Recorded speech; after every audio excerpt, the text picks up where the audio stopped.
Back now for some more Bay Sunday. Budget woes have our California state parks in danger. Many are at risk of closing, and here to talk to us about the importance of these parks and what can be done and is being done is Kriska? It's Chiska. Chiska Van Wyk, Yeah. the Executive Director for the Jack London State Historical Park. Hello. Good to have you here. How are Nice you? to be here. I'm great. Thank you. Well, you've got your work cut out for you, don't you? I do. I imagine on the chopping block of things, parks right now are not on the not on the safe list, sadly, right? Right. Well, there were 70 parks that were slated for closure, and Valley of the Moon Natural History Association, of whom I'm associated, was the first nonprofit to enter into an operating agreement with the state to save Jack London Park.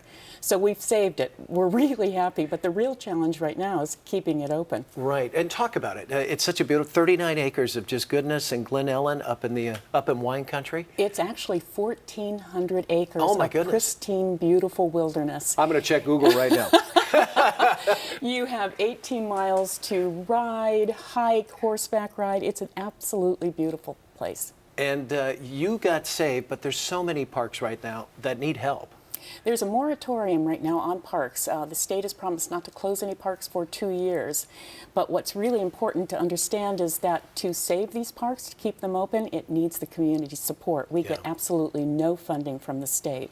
And people are reaching out now, don't you think? Because if you've got a parcel of land that's a park, I grew up near Tilden Park. My mom grew up in Berkeley. I grew up in the Orinda area. So I was there all the time. And I just can't imagine not having some open space and that kind of thing. Thank you. I totally agree. You know, parks represent outdoor recreation for people who live in urban environments. And in fact, there are people who come from low-income families, their only connection to nature. We all know what inspiration we get from being in the outdoors and recognize our integral part in the ecosystems. Nice to hear the birds every once and again, isn't it? Well, millions of dollars were kind of found tucked away in the California state budget that was earmarked for the parks that never quite made it there. What's the latest on that? It was like 50 some odd $million? $54 million. There you go. Oh, wasn't that fun to hear about? And in fact, we had just dropped our major appeal, and people were calling and saying, "This is great. You don't need to raise money anymore. We've got all this money available."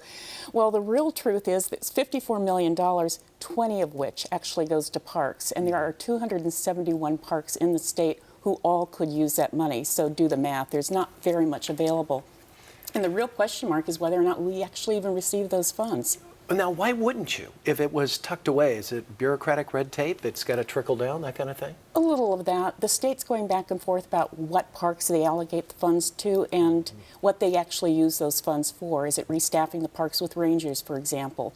When in fact the deferred maintenance at all the parks is so crucial that the cash is actually needed. But again, who knows when we might receive it. And yours is a historical park, so it's not only a beautiful piece of land, but you can learn about an unbelievable kind of Renaissance man of the turn of the century that wrote some unbelievable novels. Absolutely. And so I think it even makes it more important. It's one thing for nature, but you can learn a lot about a truly great American. A local son, yeah. I didn't, to be honest with you, I didn't know that much about Jack London before I assumed the position of executive director. I'd read Call of the Wild in high school, like I think most people have. Right. But this man was one of the most famous writers of the 20th century. Call of the Wild is considered one of the most important books of our time. But most importantly, I think to Californians, he was passionate about organic farming. He was the first person to promote sustainable agriculture. That was actually his real passion. He wrote to finance Beauty Ranch. Oh, no way. Yeah, and experimented with Burbank, a lot of local California And oh, by the way, he was born and raised right here in San Francisco, was he right, not? yeah. So a local guy, and a lot of people now, you say Jack London. Oh, Jack London Square, of course.